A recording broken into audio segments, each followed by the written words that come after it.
Alright, so a little tip on the observation saloon. So we took the observation car from Colombo to Kandy. It was like an amazing journey. When I was booking the tickets, I want to find out which seats were the best, because it's a glass front or glass rear, but I couldn't find that information anywhere, so I'm going to give you guys that tip. The best real estate on the observation salon or the observation car. So the magic seat numbers are 22, 21 and 43, 44. They're right at the front, so they get the best view. So that's the best view up front.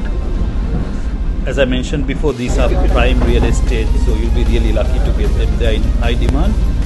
You know the seat numbers now. When you're making your booking, you know what to look out for. If you found this information useful, hit that share button and help others out as well. Also, don't forget to subscribe to Lost in SL. We are currently on Facebook, YouTube and Instagram for more travel tips.